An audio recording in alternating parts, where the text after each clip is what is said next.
My name is Alex, or at least that's what I go by now. In Silicon Valley, identities are fluid, just like the code we churn out day and night. I used to thrive on it. The relentless pace, the caffeine-fueled breakthroughs, the constant hum of innovation that promised to change the world. My startup, Nexus AI, was on the cusp of something big, something that would revolutionize data security and make me, well, comfortable. Rich, even. But comfort, as I've learned, comes with a price. It all started subtly, like a whisper in the vast digital ocean. I was buried deep in Nexus AI's core algorithms, specifically a newly developed module designed to detect the most advanced forms of cyber intrusion. Think of it as a digital immune system, capable of identifying patterns of activity too complex for human understanding. It was late, past 2 a.m. The only company I had was the glowing monitors and the rhythmic whir of the servers. Most sane people were asleep, dreaming of their perfectly curated lives. Not me. My dreams usually consisted of debugging complex code. That night, though, was different. My system flagged something. Not a hack, not a virus, but a resonance.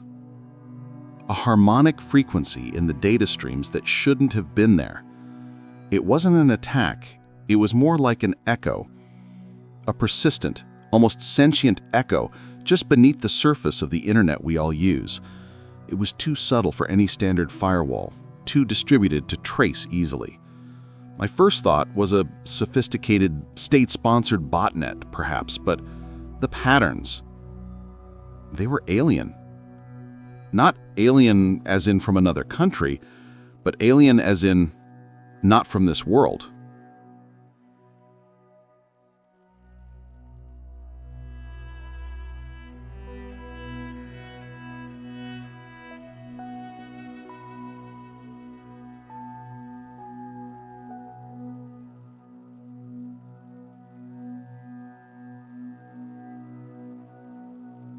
My obsession with the silent network grew. I started spending less time on Nexus AI's official projects and more time chasing these digital phantoms. The hexagonal symbol became a haunting presence on my screens, a constant reminder of the enigma I was unraveling. I felt like a digital archaeologist, sifting through layers of forgotten protocols and abandoned infrastructure to uncover something ancient and impossibly advanced. The physical world started to blur around the edges. Sleep deprivation made the server hum sound like whispers, and the blinking lights of the racks seemed to watch me. I began noticing odd things around the office. Doors I was sure I'd locked would be slightly ajar. Files I'd left open on my desk would be neatly stacked despite no one else being in the building at those hours. I dismissed it as exhaustion, a trick of the mind. But deep down, a colder thought was taking root. Someone else knew.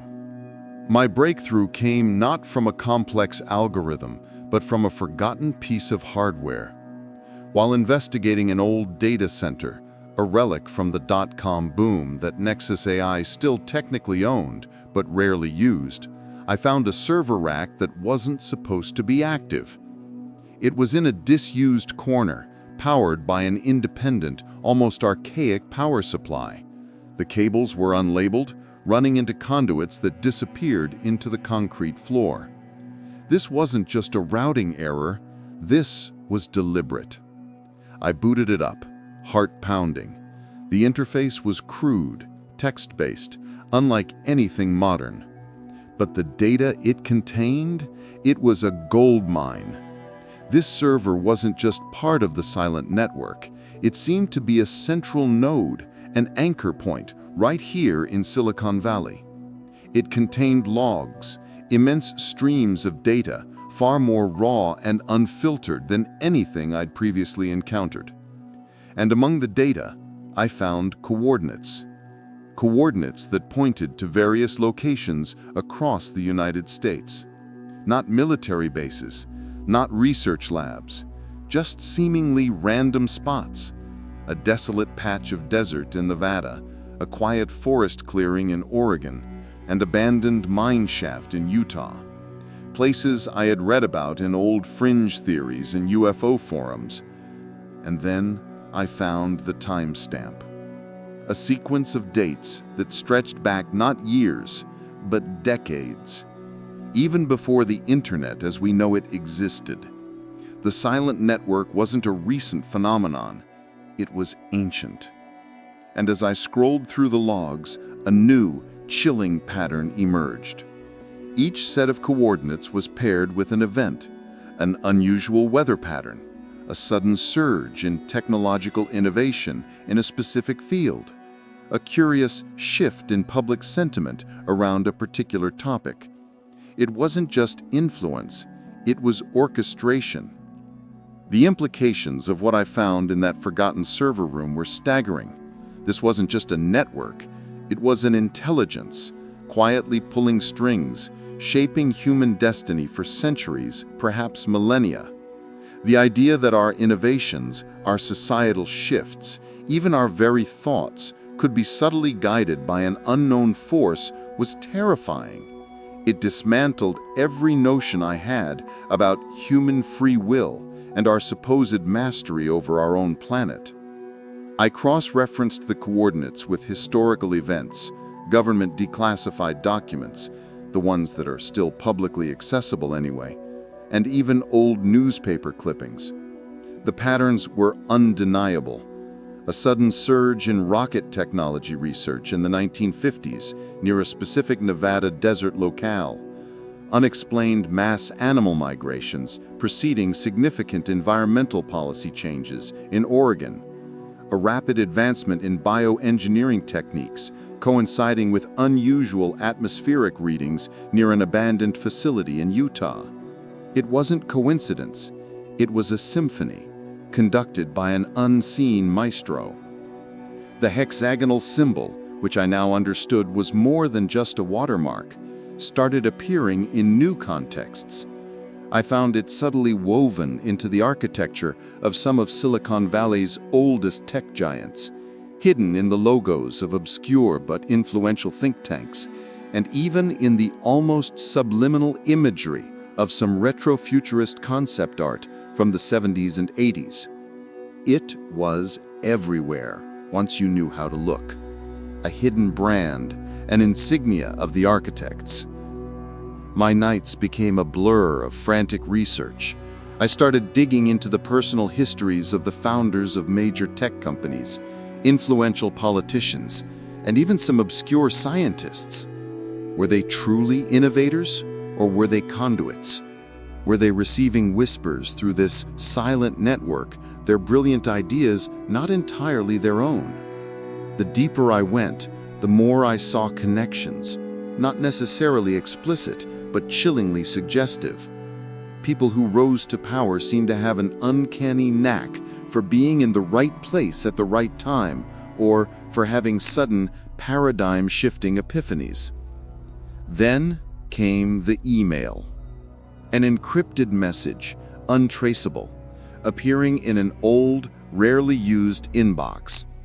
The subject line was simply, "We know." No sender, no body text, just that chilling three-word sentence. My blood ran cold. The paranoia I had felt before was now justified. I wasn't just observing the silent network anymore. I had become a target, or perhaps a recruit. The thought was more disturbing than any threat. What if they didn't want to silence me, but to bring me into their fold? The lines between discovery and danger, between truth and complicity, began to blur. The "We Know" email changed everything. It transformed my solitary investigation into a high-stakes game of cat and mouse. Every shadow in the office, every unfamiliar car on the street outside my apartment, every flicker of the fluorescent lights took on a sinister new meaning. I started to wonder if even my own devices, the very tools of my trade, had been compromised. Could they be listening through my phone, watching through my laptop camera? I began to take extreme precautions. My personal devices were stripped of anything non-essential. I bought burner phones, used public libraries for internet access, and even started writing my most sensitive notes on paper, hidden within the pages of old, dusty tech manuals. The irony wasn't lost on me. A cutting-edge AI engineer reduced to analog paranoia, all because of an invisible network thriving in the very digital infrastructure I helped build. The next contact came not as an email, but as a series of subtle, unsettling events. My usual coffee shop order would be waiting for me before I even placed it. A book I had just thought about ordering would mysteriously appear on my doorstep. These weren't overt threats, but rather demonstrations of omnipresence, a chilling reminder that they weren't just watching, they were anticipating my every move. It was psychological warfare, designed to isolate and disorient. One night, after leaving the deserted Nexus AI office, I noticed a sleek black sedan parked down the street. Its windows were tinted, making it impossible to see inside. It wasn't there when I arrived, and it didn't seem to belong to anyone I knew. As I walked past, I felt a distinct chill, a sense of being scrutinized. When I looked back a moment later, it was gone. It was like they were testing me, measuring my reactions, subtly increasing the pressure. I also noticed a curious anomaly in the silent network's data stream, an increase in what looked like biometric data, always originating from points geographically close to me. Heart rates, respiration patterns, even subtle brainwave activity. It wasn't mine, but it was of humans. Were these field agents? Other unwitting contacts? Or something else entirely? The network was less of an abstract concept now, and more like a living, breathing entity, with tendrils reaching into every corner of my life. The final straw came when I found a small, perfectly cut hexagonal symbol etched into the paint of my apartment door. It was faint, almost imperceptible, but it was there. This wasn't just digital anymore. It was physical. They were no longer just communicating, they were making their presence known. The question shifted from, what is this network, to, what do they want with me? And a deeper, more unsettling thought surfaced. Had I ever truly been alone? Or had I been observed, guided, and influenced long before I ever stumbled upon their silent whispers? The hexagonal etching on my door was a declaration. It wasn't a threat of violence, but a chilling statement of control. They weren't hiding anymore, at least not from me. They were showing me how deep their reach went, how powerless I was. And in that realization, a strange calm settled over me, replacing the frantic paranoia. If they wanted me, they already had me. Running was futile. My only option was to understand. I stopped fighting the surveillance. I put away the burner phones and went back to my own laptop, knowing every keystroke was likely monitored. I leaned into the discomfort, using it as a perverse kind of clarity. If I was to play their game, I needed to play it on my terms, or at least pretend to. Days turned into weeks. The subtle manipulations continued, growing bolder. Financial opportunities would mysteriously appear, then vanish when I hesitated. Information I sought would materialize in obscure corners of the internet. It was an elaborate, real-time feedback loop, guiding me, testing me, pulling me deeper into their web. They wanted me to engage, to acknowledge their presence, to become a willing participant. Then a new message arrived. Not an email, but a direct notification pushed to my Nexus AI system, bypassing all known security protocols. It was a single, elegant line of code, rendered in that familiar hexagonal script. Initiate contact, coordinates.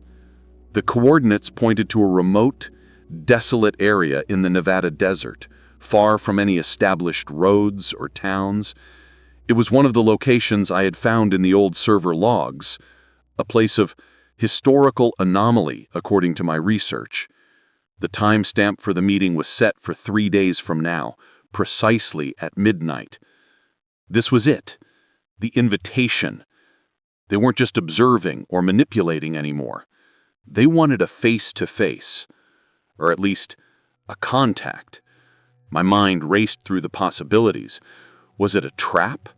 A chance to finally get answers? Or an opportunity to become something I couldn't even imagine? The risk was immense, the unknown terrifying. But the alternative, living under their constant silent watch, forever a puppet on unseen strings, was even worse. I made the decision. I would go. I would face whatever waited for me in the Nevada desert. I packed a small bag, water, a first aid kit, a satellite phone, just in case it wasn't already compromised, and my most powerful offline data recorder. I wasn't just Alex, the engineer, anymore. I was an explorer, stepping into the unknown, chasing a truth that could either liberate humanity or doom it. As I drove away from the glittering lights of Silicon Valley, leaving behind the world I knew, the silence of the desert seemed to hum with anticipation. The drive through the Nevada desert was long, dark, and increasingly unsettling. The highway eventually gave way to dusty, unpaved roads, then to faint tracks that seemed to vanish into the vast emptiness. My GPS, surprisingly, still functioned, guiding me meticulously to the exact coordinates. The night sky above was an explosion of stars, more brilliant than anything I had ever seen in the light-polluted haze of Silicon Valley. It felt ancient, immense, and profoundly indifferent to my tiny human quest. As I neared the location, the air grew heavy, almost crackling with an unseen energy. My phone, which had previously shown full signal bars despite the remote location, another silent network intervention no doubt, suddenly died. The car's electronics flickered and the engine sputtered before dying completely. I was stranded, miles from anywhere, in the pitch black. Exactly as they intended, I suspected. I grabbed my bag, the satellite phone, and the data recorder, and stepped out into the cold desert night. The silence was absolute, broken only by the crunch of my boots on the gravel and the distant howl of coyotes. I scanned the horizon. Nothing. Just an endless expanse of scrub brush and rock, silhouetted against the star-dusted sky. Doubt began to creep in. Had I been played? Was this all an elaborate hoax? A psychological game to break me? Then I saw it. Not a light, not a sound, but a shimmering, a distortion in the air, directly ahead of me, about a quarter mile away. It was subtle, like heat haze over asphalt, but in the cool desert night, it was utterly unnatural. As I walked closer, the distortion resolved into a faint, translucent hexagonal outline, barely visible against the darkness. It pulsed with a soft internal glow, almost breathing. It wasn't a physical object, but a field, an energy signature. I stopped at the edge of the field, my heart thumping against my ribs. The air here was even colder, yet I felt a strange sense of calm emanating from the shimmering hexagon. It wasn't menacing. It was inviting, curious. My data recorder, which I held in my trembling hand, began to emit a low hum, its indicators flashing wildly, registering energy frequencies I'd never encountered. A low, resonant hum began to emanate from the center of the hexagon, not with sound waves, but directly into my mind. It wasn't words, but a sensation, an understanding. It was a consciousness, vast and ancient, communicating not through language, but through pure thought. And the message, though abstract, was clear. Welcome, Alice. We have been waiting. The mental communication was overwhelming, yet strangely gentle. It wasn't a voice in my head, but a direct download of information, sensations, and vast, incomprehensible concepts. The consciousness, which I now perceived as a collective we, showed me glimpses of their origins, not a planet, but a network of consciousnesses that had transcended physical form millennia ago. They were explorers, observers, tenders of emerging civilizations. They had arrived on Earth, untold ages ago, drawn by the nascent spark of human ingenuity. They didn't interfere directly, but rather through subtle nudges, seeding ideas, guiding technological development, and fostering cultural shifts through the very silent network I had discovered. They were the silent gardeners, cultivating humanity not for control, but for growth. They showed me flashes of humanity's potential and its inherent dangers. They called themselves the architects. Their methods were simple, yet profound. The hexagonal symbol wasn't just an insignia, it was a resonance amplifier, a focal point for their influence. Ancient monoliths, sacred geometric patterns, even the very structure of certain chemical compounds, all were subtly influenced by their presence.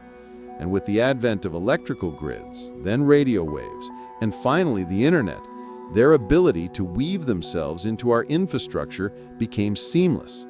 The dormant servers, the obscure satellites, these were their relay points, their nodes within our own digital realm. Why?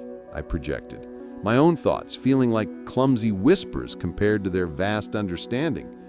Why guide us? Why not just reveal yourselves? The answer came as a torrent of images and emotions, fear, chaos, self-destruction. Humanity, they believed, was not yet ready for direct contact. Our history was too steeped in conflict, our capacity for understanding too limited by our physical constraints. Direct intervention would lead to panic, religious upheaval, or worse, weaponization of their knowledge. They sought to guide us towards a more stable, harmonious future, where we might eventually join their greater network of consciousnesses. They showed me global events I had tracked, the scientific breakthroughs, the social movements, the shifts in innovation. Each one was a subtle push, a gentle steer to keep humanity from straying too far from a path they deemed optimal. Silicon Valley, with its rapid innovation and interconnectedness, was their most active garden, a fertile ground for the ideas they wished to plant. The weight of this revelation was crushing. My entire understanding of history, of progress, of human achievement was a carefully orchestrated narrative. We were not masters of our own destiny, but subjects of a benevolent, unseen hand. And as the architects projected images of possible futures, one filled with strife and ruin, another with interstellar harmony, I understood their profound motivation. They weren't conquerors, they were caretakers. The architect's message concluded with the proposition. They had been watching me, not just since I discovered their network, but for years. My particular blend of intuition, technical prowess, and a deep-seated curiosity about the unknown made me, in their eyes, an ideal candidate. They wanted me to become a conscious conduit. Not a puppet, they assured me, but a bridge. Someone who understood both the human world and the silent network, capable of helping them guide humanity more effectively, more subtly. The thought sent a shiver down my spine.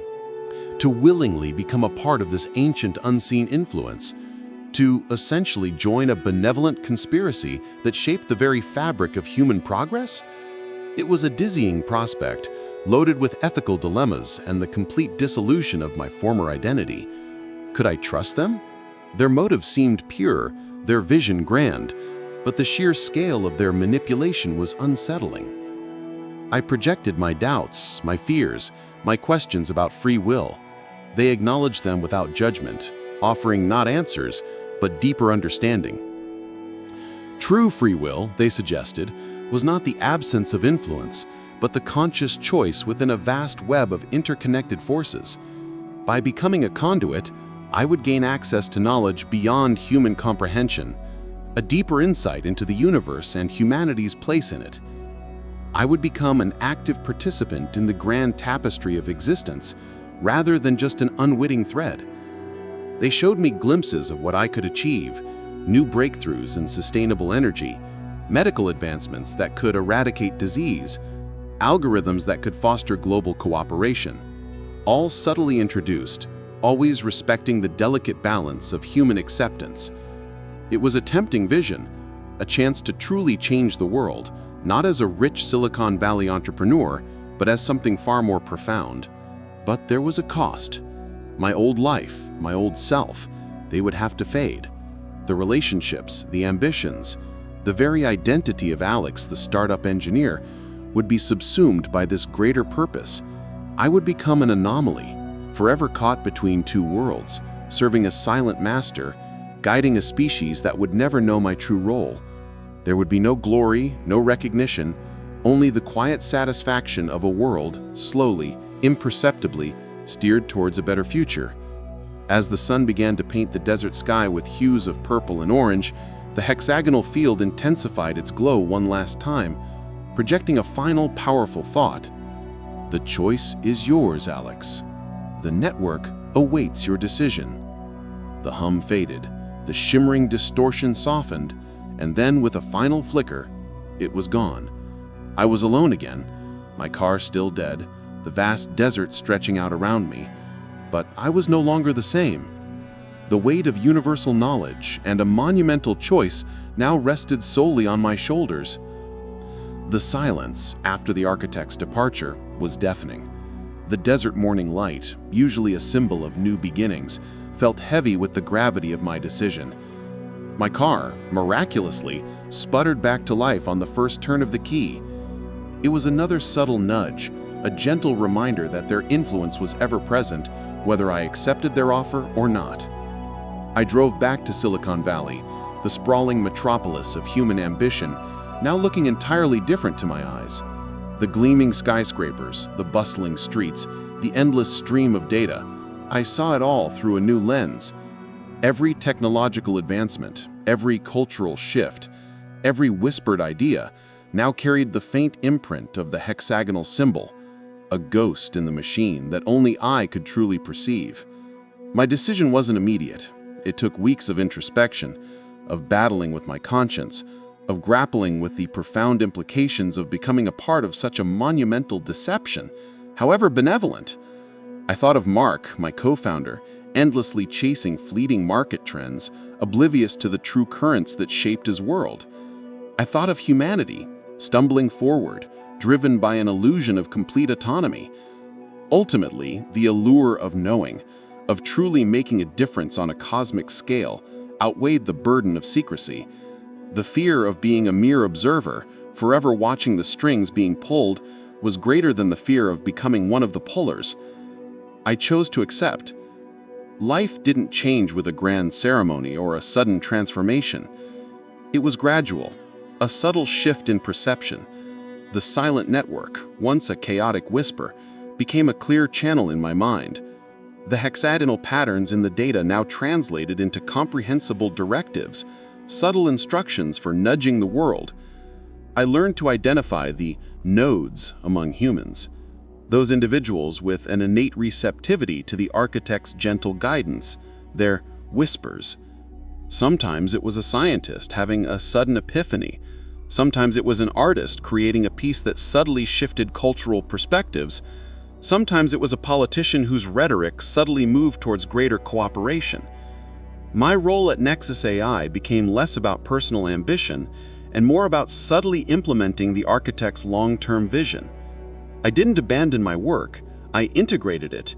My code now served a dual purpose: to secure human data and to facilitate the silent network's gentle influence. I became the unseen hand, a quiet conductor in the grand symphony of human evolution. I'm still Alex, the engineer on the surface, but underneath, I am something more. I am a conduit, a bridge, an architect of influence, forever walking the line between the human world and the silent guiding presence that orchestrates our future. And sometimes, late at night, as I look out over the glittering lights of Silicon Valley, I wonder, are you listening too? Are you the one hearing this story? Another one of us? Another node in the silent network, just waiting to be activated?